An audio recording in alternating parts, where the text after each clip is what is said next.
आपकी मौजूदगी की आज अशद ज़रूरत इसलिए भी थी कि क्योंकि आप वज़ीर आज़म रहे हैं और आप इन हालात को, मामलात को और नज़ाकतों को बहुत अच्छे तरीके से समझते हैं। अब सर, मुल्क में दहशतगर्दी का कोई भी बड़ा वाक़या होता है ना, तो जितनी भी अपोजिशन की जमातें होती हैं उनको हम देखते हैं कि वो बात शुरू कर देती हैं कि नेशनल एक्शन प्लान मौजूद है, उस पर अमल दरामद क्यों नहीं हो रहा। लेकिन वही जमातें जब हुकूमत में होती हैं, जब उनके पास कंप्लीट मशीनरी होती है, ताकत होती है, उस वक्त वो नेशनल एक्शन प्लान पर पूरी तरह से अमल दरामद कर ही नहीं पाती हैं। क्या वजह है, कहां पर रुकावट है, क्यों नहीं हो पाता है? जब हुक्मरान होते हैं तो रवैया और होता है, और ख़ासतौर पर वो हुक्मरान जो अवाम का मैंडेट नहीं रखते, उनकी बहुत सी मजबूरियाँ होती हैं, वो ये काम नहीं कर पाते। आज जो बलूचिस्तान के हालात हैं, ये 2014 के हालात से कुछ फ़र्क है।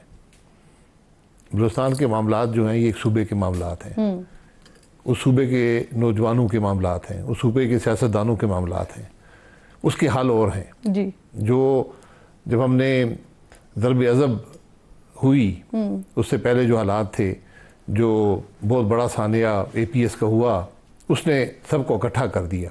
लेकिन वहाँ पर आपको एक ग्रोह से आप उनसे नबर्द आज़मा थे, उनके साथ आपका मामला चलता था। वो धमाके करते थे पूरे पाकिस्तान में, मस्जिदें में महफूज नहीं थी, सुसाइड बॉम्बिंग होती थी, और वो आपकी जो फाटा था उस वक़्त, उसके अंदर बहुत उनका कब्ज़ा हो चुका था। तो उनके ख़िलाफ़ आपने ऑपरेशन किया। बलूचिस्तान की मैंने कहा कि मामला थोड़े से फ़र्क हैं, आपको उसको मुख्तलिफ़ तरीके से देखना पड़ेगा। इसके हल का ज़्यादा हिस्सा जो है वो सियासी है। यहाँ पर आपको फौज कशी से लेकिन यही बसा मसला ये ना, यही BLA कराची में और दीगर मकामात पर हमले करती है। चाइनीज़ पर अटैक हुआ, उसमें BLA इन्वॉल्व पाई गई। कराची यूनिवर्सिटी पर अटैक हुआ, उसमें BLA इन्वॉल्व पाई गई। तो ये बाकी जगह पर भी तो कर रहे होते हैं। एयरपोर्ट पर हुआ, वहाँ पर BLA इन्वॉल्व थी। नहीं, BLA तो एक छोटा सा इसमें एलिमेंट है ना। बाकी जो आम आदमी हैं, जो लोग हैं बलूचिस्तान के, उनकी जो सोच है, वो अपने आप को हिस्सा उनको समझते हैं कि हमें इज्जत नहीं मिली। BLA के खिलाफ ऑपरेशन के हामी है बासी साहब जी। BLA के खिलाफ ऑपरेशन करना पड़ेगा। वो तो एक जंगजू ग्रोह है, लेकिन उनके भी पता करें कि क्या उनके मामलात क्या हैं, वो क्या चाहते हैं। वो तो जब आप हथियार उठा लें, हुकूमत के खिलाफ बगावत कर लें, फिर आपको जो पाकिस्तान के दुश्मन होते हैं वो भी आपको सपोर्ट करना शुरू कर देते हैं। फिर आपको हर किस्म की मामलात में फिर डायलॉग्स करें किससे? हरबियार मरी से करें, बराम दाग बुट्टी से करें, किससे करें? देखिए, डायलॉग के लिए सबसे पहले जो आपकी पॉलिटिकल लीडरशिप है, उनसे आपको बात करनी पड़ेगी। बलूचिस्तान की आवाम को उनका हक देना पड़ेगा। उनके मुंतखब नुमाइंदे होने चाहिए। असम्बली जो है उनकी मुंतखब शुदा हो, और उनकी बात को सुने कि वो क्या कह रहे हैं। बहुत अरसे से वो बात कर रहे हैं मिसिंग पर्सनस की। हम आज तक कोई माकूल जवाब उसका नहीं दे पाए। अब बस अभी जितनी भी बलूचिस्तान की जमातें हैं ना, पार्टीज़ हैं, जितने भी लोग हैं इनके और रहनुमा, ये अपने अपने वक्तों में ये ताकत में रहे हैं और यही नारा लगा के आते हैं, बलूचिस्तान का, नाराज़ बलोचों का नारा लगा के आते हैं। लेकिन ये भी बलूचिस्तान के मसाइल को हल करने में ब्रॉडर पर्सपेक्टिव में नाकाम ही रहे हैं सर। क्योंकि वो उस वक्त वो भी नुमाइंदा नहीं थे।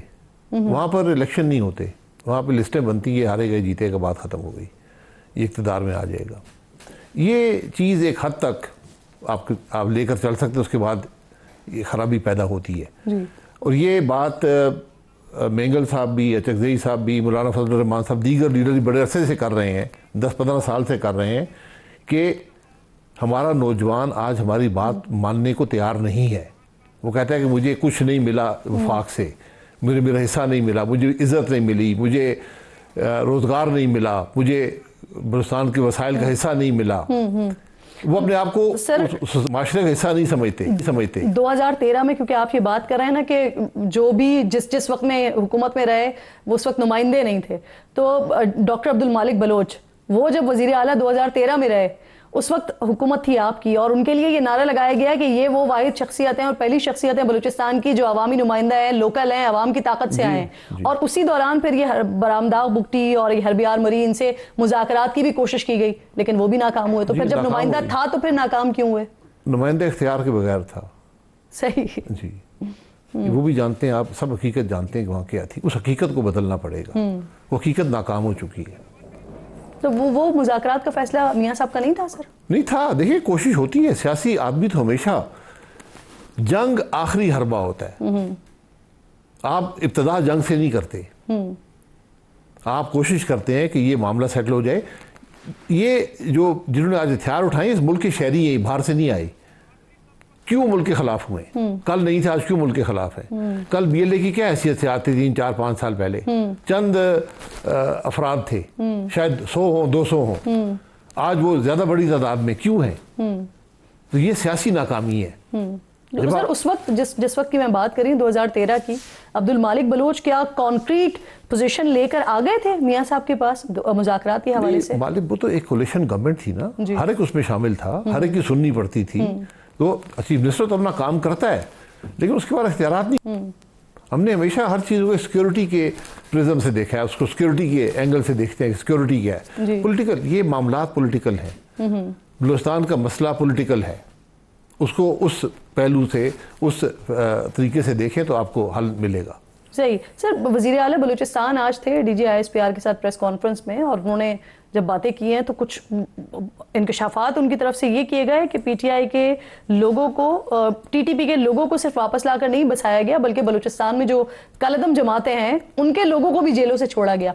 तो बासी साहब, क्या ये वाकई पॉसिबल है कि जेल के अंदर एक दहशतगर्द बैठा हुआ हो और उसे बगैर किसी कार्रवाई, बगैर किसी प्रोसेस के वापस लाया जाए, रीसेटल कर दिया जाए?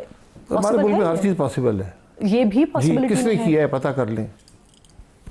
अगर किसी ने काम किया तो गलत किया है ना, कानून तोड़ा है। कानून तोड़ते हैं तो अब पता कर लें किसने कानून तोड़ा है, उसको सजा दें। हम क्यों घबराते हैं इन बातों से?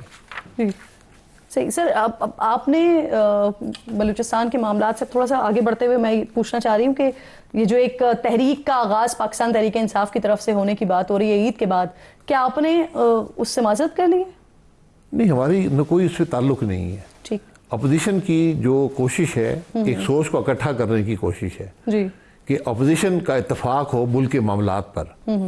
अगर PTI तहरीक चलाना चाहती है, उनका एक मकसद है कि इमरान खान साहब जेल से बाहर आ जाए, तो उसके ना हमसे मुशावरत है, ना हमारा उससे कोई ताल्लुक है, ना किसी और जमात का ताल्लुक है। वो एक सियासी जमात है, बड़ी सियासी जमात है, ये उनका हक है कि वो एहतजाज करें, लेकिन एहतजाज भी आइन और कानून के दायरे के अंदर रहकर होना चाहिए। मैं तो इस हद तक कहूँगा, अगर हुकूमत नहीं भी आइन और कानून के दायरे के अंदर रहती, आप उसके अंदर रहें, ये आपकी फतह होगी। सही सही, क्योंकि वो सर बड़ा इस चीज़ के ऊपर पुरुम्मीद नज़र आ रहे हैं ना कि अब्बासी साहब भी साथ मौजूद होंगे, और हम इन्हें मुसलसल कन्विंस करने की कोशिश कर रहे हैं, ना सिर्फ आपके बारे में बल्कि JUIF के बारे में भी कह रहे हैं, और आप दोनों की तरफ से इसी तरह की राय आ रही है कि वो उनका एक अपना कॉज है और वो उस कॉज को लेकर चलना चाहते हैं, लेकिन गलिबन आप लोग कॉज ये मुल्क है। नहीं सर, वो जो उनका दूसरा कॉज जो इमरान खान के हवाले से, इमरान खान साहब के मसाइल का हल भी इस मुल्क के मामलात के हल में है। ठीक, मुल्क के मामलात हल नहीं होंगे तो उनके मामलात भी हल नहीं होंगे। सही। और ये कोई ऐसी अनोखी बात नहीं है। बाहर आते यहाँ सारे जेल में गए हैं और बाहर आते नजर नहीं आते थे, लेकिन बाहर आ गए। नहीं, लेकिन अभी मौजूदा हालात में नजर आ रहे हैं। देखिए मैं पेशन गोइयाँ कोई नहीं कर सकता, लेकिन सियासी लीडर को सिर्फ आप शिकस्त दे सकते हैं पोलिंग स्टेशन पर, उसके अलावा कोई तरीका नहीं है। सही। सर, हम दूसरी तरफ निकल गए। वैसे मुझे याद आया, अभी आपके आने से बिल्कुल ही पहले थोड़ी सी बात हो रही थी 2017 के हवाले से, ड्रोन अटैक्स के हवाले से। तो राना एहसान अफजल साहब साथ मौजूद थे, वो कह रहे थे कि 2017 में ट्रंप की पॉलिसीज क्योंकि शिफ्ट हो गई थी, वो चेंज हो गई थी, तो इस वजह से ड्रोन अटैक्स जो है वो रुक गए थे। फिर उसके बाद 2019 के बाद से ऑल द वे हमारे पास ड्रोन अटैक्स नहीं हुए। तो वो उन्होंने बड़ा कैटेगोरिकली कहा, क्योंकि आपकी हुकूमत थी, तो ना आपका इसमें कोई क्रेडिट नहीं है, हुकूमत पाकिस्तान का इसमें कोई क्रेडिट नहीं है। तो क्या ट्रंप ने आप लोगों को कन्वे किया था कि अब उनकी पॉलिसी क्योंकि चेंज हो गई है तो ड्रोन अटैक्स जो है वो रोक दिए जाएंगे? हमने कभी इन चीज़ों का क्रेडिट नहीं लिया। ये चीज़ें ज़रा पेचीदा है जी, इतनी आसान नहीं। नहीं सर, ये आपकी तरफ से कोशिश की गई या वहां से रोका गया? देखें, ये ना हमारी कोशिश है ना उनकी रुकावट है। ठीक, ये ज़रा कहानी ज़रा लंबी है और वो बयान नहीं की जा सकती। सही, कुछ मुख्तसर करके बता। नहीं, मुख्तसर नहीं हो सकता। देखिए, ये सिक्योरिटी के इश्यूज हैं, क्योंकि खान साहब जो है ड्रोन हमले जो हैं उनकी अपनी एक हकीकत है, उसको रहने दें। इमरान खान जो है वो इस चीज़ के ऊपर क्रेडिट लेते हैं कि उन्होंने रुकवाए हैं, इसमें हकीकत है? सर, मैं क्रेडिट नहीं लेता, ये क्रेडिट लेने की बात नहीं है। ड्रोन हमले कौन कर रहा था? जी, अमेरिका। वहाँ से पूछ के कर रहे थे। उसके आपको फायदे हुए या नुकसान हुए? ऑब्वियसली नुकसान हुए, लोगों की जाने गई। ये पता कर लें। मैं ये कह रहा हूँ ये मामला थोड़े पेचीदा होते, इतने आसान नहीं होते ठीक। कि ड्रोन, अमेरिका हमारे कहने में ड्रोन हमले नहीं रोकेगा, उनकी अपनी स्ट्रेटजी होती है। देखिए वो उस वक्त जो अफगानिस्तान नुकसानात में थे ना सर, वो तो नजर आने वाले थे, अब जो फायदे होंगे वो ऑब्वियसली नादीदा होंगे। वो उस वक्त अफगानिस्तान में जंग लड़ रहे थे, उनके तकरीबन मेरे 3,000 के करीब फौजी वहाँ मरे हैं जी, और 15-20 हज़ार जख्मी हुए हैं। वो कोई आसान जंग नहीं थी उनके लिए, अरबों डॉलर उन्होंने खर्च किया है। तो क्रॉस बॉर्डर ये मामलात होते हैं, हमने भी अफगानिस्तान के अंदर जाकर हमला किया है ना। अच्छा अब्बास साहब, मुझे एक लाइन में क्लियर कर दें सर, पीटीआई की गवर्नमेंट ने ड्रोन अटैक्स रुकवाने में यूएसए की गवर्नमेंट से बात की थी? मेरे पास कोई ऐसा सबूत नहीं है की या नहीं की। ये बातचीत रोजमर्रा की बुनियाद पे होती है। जब एक जंग चल रही हो आपके बॉर्डर्स में, जिसके असरात आपके मुल्क के अंदर हो रहे हों, तो बातचीत जारी रहती है। खासकर जब ज़रबे अज़ब भी वहाँ चल रहा था जी, तो थोड़े पेचीदा मामला थे। बिल्कुल ठीक। सर अब्बास साहब, मुझे फरमाइएगा, पीटीआई से मुंसलिक सोशल मीडिया अकाउंट्स, इसके हवाले से बड़ी बात होती है।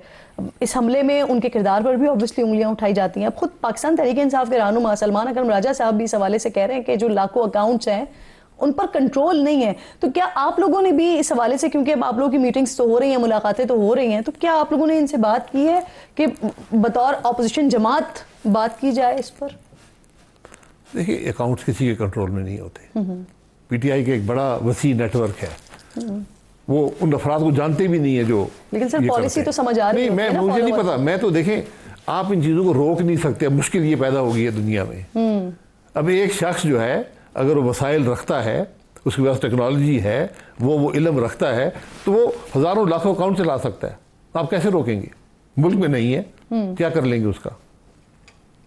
इसलिए ये मामला ज़रा फैल गया है। तो अब हम जो मीडिया को कंट्रोल, हकायक को कंट्रोल करने की कोशिश में लगे रहते हैं, ये मुमकिन नहीं रहा। बिल्कुल ठीक, बिल्कुल ठीक। बहुत जब आप हकायक को कंट्रोल करेंगे तो फिर जो झूठ फैलाया जाता है उसकी प्रोपेगेंडा फिर ज्यादा वो वैल्यू उसकी बढ़ जाती है। बिल्कुल आप हकायक को पाकिस्तान के अवाम के सामने आने दें। बिल्कुल ठीक। बहुत बहुत शुक्रिया आपका। शाहिद खाकान अब्बासी साहब मेरे इंतहाई मोअज़्ज़ज़ मेहमान प्रोग्राम में साथ मौजूद थे। हम गुफ्तगू हो रही थी, वक्त खत्म हो गया।